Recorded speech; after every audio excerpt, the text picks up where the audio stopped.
Welcome to மெக்ரவுண்ட். ஸ்ட்ரெஸ்ல third problem பார்க்கலாம்.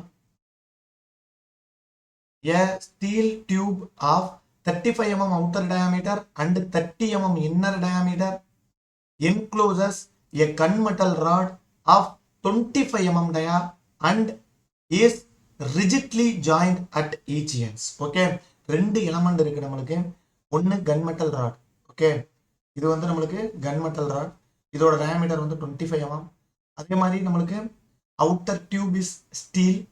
ஓகே, இதோட இன்னர் டயாமீட்டர் 30 mm அண்ட் இது வந்து 35 mm outer diameter. So gap இருக்கு நம்மளுக்கு. ஓகே, கண்டிப்பாக கேப் இருக்கு. அதுக்கடுத்து rigidly attach at ends. Okay, இது எக்ஸ்ட்ரா போர்ஷன் வந்து நம்மளுக்கு குழப்பறதுக்காக கொடுத்துருக்காங்க. ஓகே, இது ரிஜிட்லி வந்து நம்மளுக்கு அட்டாச் டு த எண்ட். இப்போ இந்த இடத்துல நான் ஹீட் பண்ணுறேன் அப்படின்னா கண்டிப்பாக கன்மெட்டல் ராட் எலாங்கேட் ஆச்சு அப்படின்னா இது ஃபுல்லாக எலாங்கேட் ஆகிறதுக்கு ட்ரை பண்ணும். ஸோ காப்பர் ஸ்டீல் டியூப்பும் நம்மளுக்கு வந்து ஸ்டீல் டியூப்பை பிடிச்சி இழுக்கும் நம்மளுக்கு. அது எலாங்கேட் ஆகலை அப்படின்னா கண்டிப்பாக இது ஃபுல்லாக எலாங்கேட் ஆகாமல் இது கம்ப்ரஸ் ஆகிற மாதிரி நம்மளுக்கு ஸ்ட்ரெஸ்ஸஸ் வந்து இருக்கும். ஓகே, இந்த மாதிரி தான் இதில் ஸ்ட்ரெஸ் டெவலப்மெண்ட் ரியாக்ஷன்ஸ் வந்து நடக்கும். Okay, next, if at the temperature of 40 degree Celsius there is no longitudinal stress.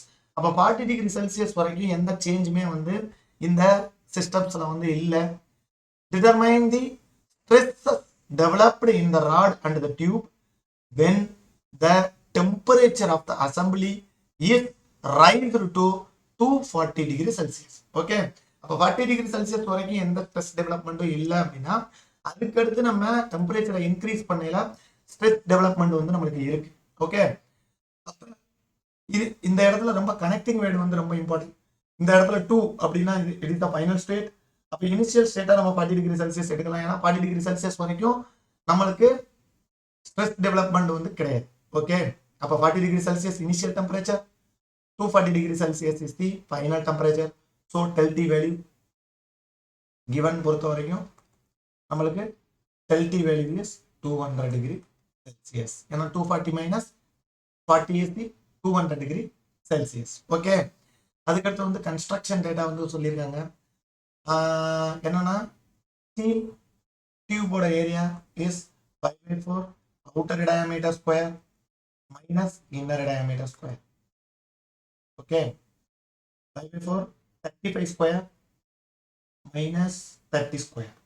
இதோட வேல்யூ வந்து என்ன வருது அப்படின்னா உங்களுக்கு 255.12 mm square. This is steel டியூபோட ஏரியா. அதே மாதிரி நம்மளுக்கு கன்மெட்டல் ராடோட area 5/4 D square. Okay, 5/4 25 square, that is 490.6. இது கன்மெட்டலோட ஏரியா, இது வந்து ஸ்டீல் டியூபோட ஏரியா. இது எல்லாமே கன்ஸ்ட்ரக்ஷன் வைஸ் நம்மளுக்கு சொல்லியிருக்காங்க. 40 டிகிரி செல்சியஸ் வரைக்கும் எந்த ஸ்ட்ரெஸ்மே டெவலப் ஆகல. இப்போ 40க்கு எடுத்து 240 தான் போகுது. இந்த இடத்துல தான் ஸ்ட்ரெஸ் நம்மளுக்கு டெவலப்மெண்ட் இருக்குது. ஓகே, அதுக்கடுத்து Young modulus and coefficient of thermal expansion வந்து நம்மளுக்கு கொடுத்துருக்காங்க. ப்ராப்ளம் எப்படி சால்வ் பண்ணலாம் அப்படிங்கிறத பார்க்கலாம். ஸோ ஃபஸ்ட்டு நம்மளுக்கு வந்து இது பேரலல் அரேஞ்ச்மெண்ட். இப்போ இந்த இடத்துல வந்து இந்த சப்போர்ட்டை வந்து ரிமூவ் பண்ணுறோம் அப்படின்னா கன்மெட்டல் ராட்ல ஒரு ரியாக்ஷன்ஸ் இருக்கும். என்ன ரியாக்ஷன்னா இந்த இடத்துல ரொம்ப இம்பார்ட்டண்டான கான்செப்ட் வந்து என்ன அப்படின்னா இந்த இடத்துல நான் மொத்த சிஸ்டத்தையுமே வந்து ஹீட் பண்ணுறேன் அப்படின்னா கண்டிப்பாக இதில் மொத்த சிஸ்டத்தையும் நான் ஹீட் பண்ணுறேன்னா எது கோஎஃபிஷியன்ட் ஆஃப் தெர்மல் எக்ஸ்பான்ஷன் வந்து அதிகமாக இருக்கோ அதுதான் வந்து ஃபஸ்ட்டு எலாங்கேட் ஆகிறதுக்கு ட்ரை பண்ணும். அதில் தான் வந்து கம்ப்ரெசிவ் ரியாக்ஷன்ஸ் டெவலப் ஆகும். இந்த இடத்துல கோஎஃபிஷியன்ட் ஆஃப் தெர்மல் எக்ஸ்பான்ஷன் வந்து கன்மெட்டல் ராட் தான் அதிகமாக இருக்குது. ஸோ அதான் எலாங்கேட் ஆகிறதுக்கு ட்ரை பண்ணும். அதனால அது வந்து அதில் வந்து கம்ப்ரெசிவ் ரியாக்ஷன்ஸ் வந்து நம்மளுக்கு இருக்கும். அதுக்கு ஸ்டீல் டியூப். ஓகே, இது எலாங்கேட் ஆகிறதுனால கன்மெட்டல் ராட் எலாங்கேட் ஆகிறதுனால ஸ்டீல் அப்படியே இருக்கும். அப்போ ஸ்டீலையும் பிடிச்சி எலாங்கேட் பண்ணும். அதனால அதுக்கு ஆப்போசிட்டான ரியாக்ஷன் வந்து இதில் நடக்கும். இதுதான் வந்து ஸ்டீல் டியூப். ஓகே, இப்போ நம்மளுக்கு net force is equal to 0. So கன்மெட்டலோட reaction is equal to steel டியூபோட reaction is equal to reaction. இதான் வந்து first equation. Reactions is same.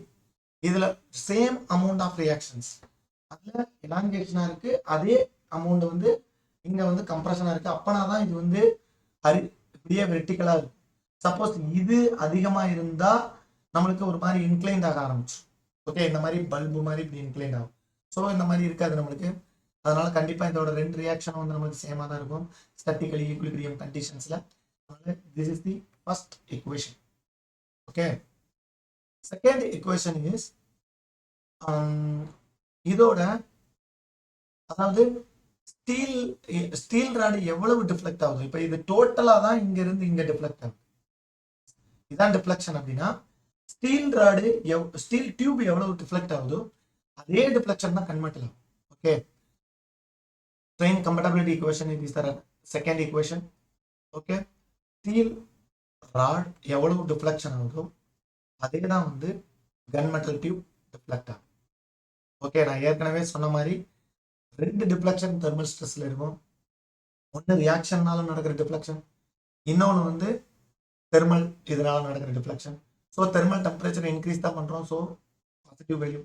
ரியாக்ஷன்னால நடக்கிற டிஃப்ளெக்ஷன் வந்து எப்படி இருக்குங்கிறது நம்ம வந்து கிளியரா பார்க்கலாம். இப்போ ஸ்டீல் டியூப்பை பொறுத்த வரைக்கும் தெர்மல்னால நடக்கிற deflection is the positive value.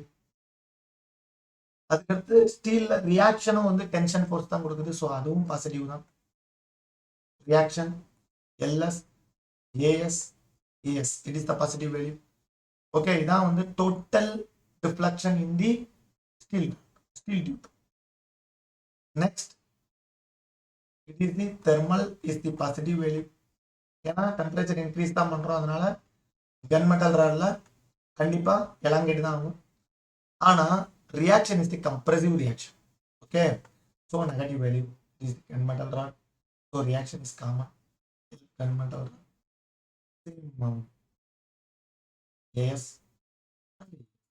இது கிளியரா கவனிச்சோம்னா length of the gunmetal and steel tube is same. Okay, அப்போ சேம் லென்த் வந்து ஃபுல்லாவே நம்ம வச்சிடலாம். ஸ்ட்ரெஸ் டெவலப்மெண்ட் தான் வந்து நம்மளுக்கு வந்து கேட்டிருக்காங்க.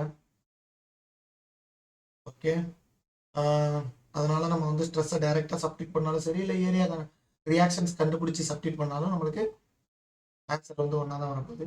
Alpha S into delta T equal plus R into R divided by AS into S is equal to alpha gunmetal into delta minus R into AS into S. இதை நம்ம ரீஅரேஞ்ச் பண்றோம் அப்படின்னா நம்மளுக்கு இந்த மைனஸ் அந்த சைடு கொண்டு போவோம். ஸோ இது ரெண்டுமே வந்து நம்மளுக்கு பிளஸ்ஸா இருக்கும். So R divided by AS into ES plus R divided by gunmetal rod AG into G is equal to, இது வந்து பிளஸ். ஓகே, இப்போ இதை இந்த சைடு கொண்டு போனோம்னா R G del T minus RS. போன ப்ராப்ளம் வந்து சீரிஸ் பார், இந்த இடத்துல வந்து காம்பவுண்ட் பார்.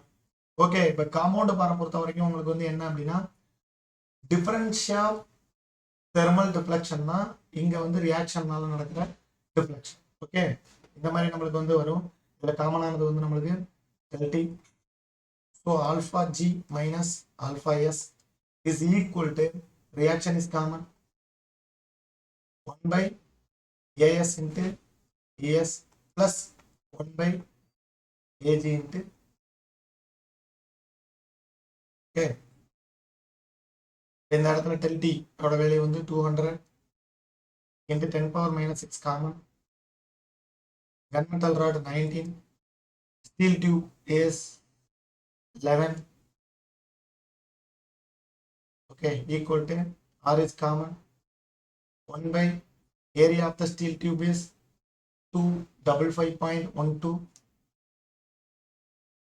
255.12 into 205 into 10 power 3 common இருக்கும். So 10 power 3 மேல எடுத்துறோம். Plus 1 by gunmetal rod is 490.65 into 62. Okay, gunmetal is 100.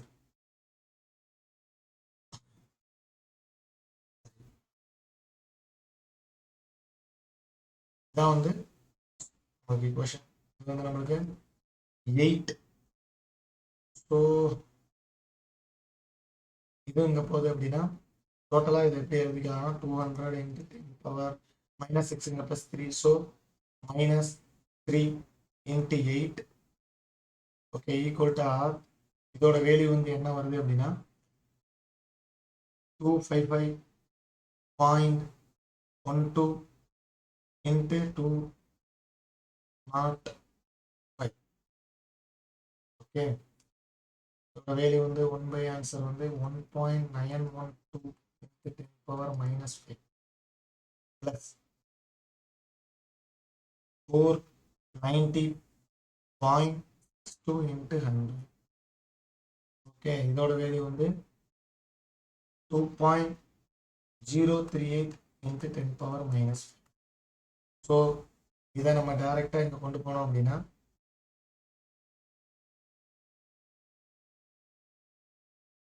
டைரெக்டாக கொண்டு போனோம்னா 200 இன்ட்டு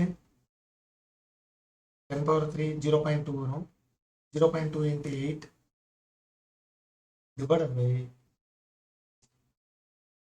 1.912 plus 2.038. இதோட வேல்யூ வந்து 0.405 இன்ட்டு 10 பவர் 5 நியூட்டன். இதை யூசர் ஃப்ரெண்ட்லியாக எழுதணும்னா 10 பவர் 2 மட்டும் இங்கே போகும். So reaction is the 40.5 kilo newton. Okay இதான் வந்து ரியாக்ஷனோட value.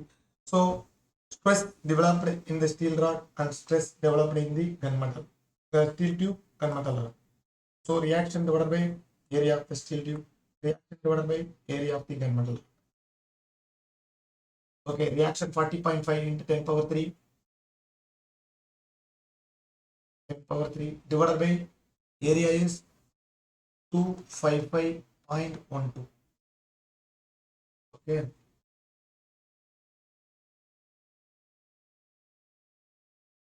two 55.12, that is 158.7 megapascal. இதான் ஸ்டீல் டியூப்ல டெவலப் ஆன ஸ்ட்ரெஸ்ஸோட வேல்யூ. இது similarly 40.5 into 10 power 3 divided by area of the gunmetal rod 490.62. 30.5 divided by 490. That is 82.5 megapascal. இதான் வந்து stress developed in the steel tube and the gunmetal. Okay, very simple question. Okay.